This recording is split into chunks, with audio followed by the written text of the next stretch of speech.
More than 20 years after Michelangelo finished painting the frescoes on the Sistine Chapel ceiling, he was asked to do another fresco, this time on the altar wall. And on the altar wall, Michelangelo painted the Last Judgment. This is an old subject in art history from the New Testament, from the book of Revelation. It's not possible to overestimate how important this location is. This is the high altar of the Sistine Chapel. This is where the Pope led Mass, and this is still the room where the College of Cardinals selects the next Pope.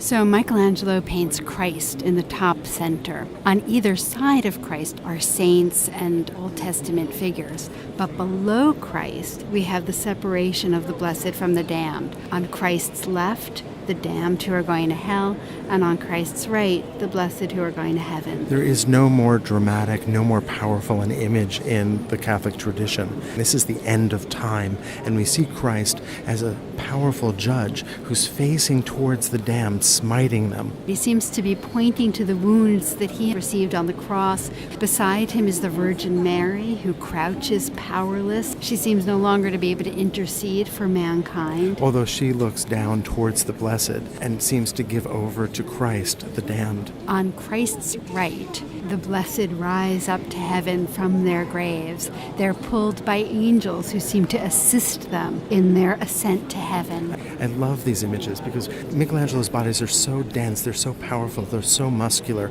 even the spirits that are being resurrected, that they have to be lifted up with great effort. And you can see one angel pulling up the blessed by a rosary. That's right, a couple who's literally being helped to ascend to heaven on the strength of their prayer, represented by the rosary beads. Directly below Christ, we see angels blowing their trumpets, awakening the dead from their graves. Look at those long golden trumpets, and this is in the book of Revelation, so it is made explicit here. But those angels don't look very much like what we expect of angels. They are clearly male and powerful. Their heads are too small for their bodies.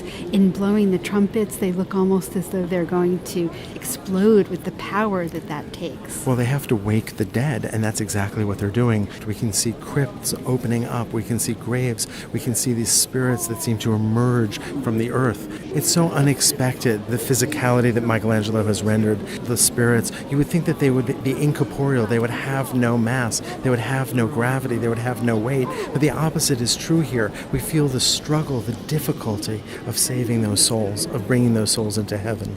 Yeah, there's no shying away from the body here. It is typical of Michelangelo that there's this interest in the physicality of the body, the musculature of the body. And we see the emphasis on the body, even more so perhaps on the right side with the damned. So where on one side we see the blessed rising up toward heaven, on the opposite side we see the fires of hell and the damned being delivered there. They're being delivered on a boat. You can see the oarsman. This would be Charon, is swinging his great oar to kick them off. And the demons are helping with their pitchforks, and they're actually harvesting the new souls for hell. It's a pretty nasty scene. Yeah, there are demons everywhere pulling the figures off the boat and into hell. But it's not just the demons that are doing their part. It's also the angels. Just above the scene, we can see the damned who are being pushed down into hell. They seem to be striving desperately to get out, and they're being punched by angels who are above them. But probably most arresting of all is the representation of a single figure. He's got a devil that's pulling at him from below,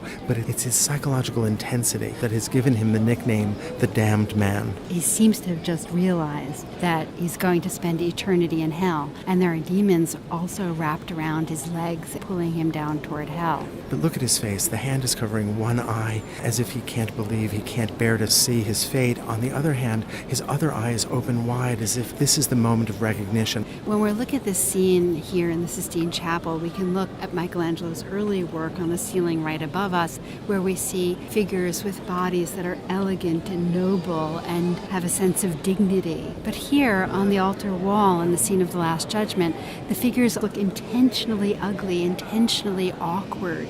Their proportions are all wrong. Their heads are too small for their bodies. Their muscles look overdrawn. Well, that's especially true of the representation of Christ.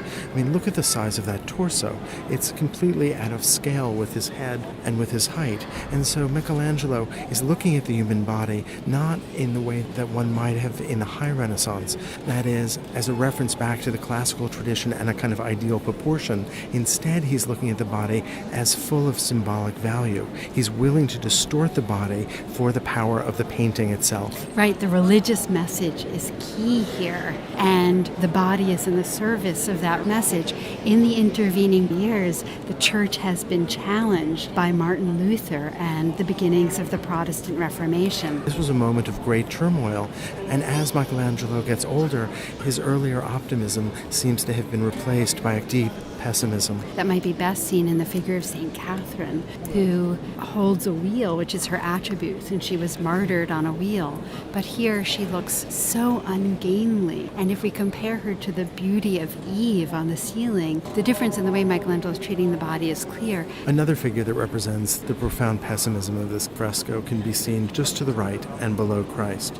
We see there a very large figure on a cloud, nude, who's looking up at Christ, holding a knife in one hand and a skin in the other. This is St. Bartholomew, who was martyred by having his skin removed while he was alive. Saints are always identified by their attributes, often by the instrument of their martyrdom, and so here it makes sense that Bartholomew holds a knife. But art historians noticed one curious decision by Michelangelo in the representation of Bartholomew. The face that we see in the skin is actually a self-portrait by the artist. So that means we must ask the question, why would Michelangelo put his own face, his own likeness, on the skin of St. Bartholomew here in the middle between Christ, the Savior, and the damned man? And worse than that, Bartholomew seems to be holding the skin ever so lightly, as if his fingers might open and he might simply let it fall into the boat of Sharon on its way to hell. This seems to express Michelangelo's concern for the fate of his own soul,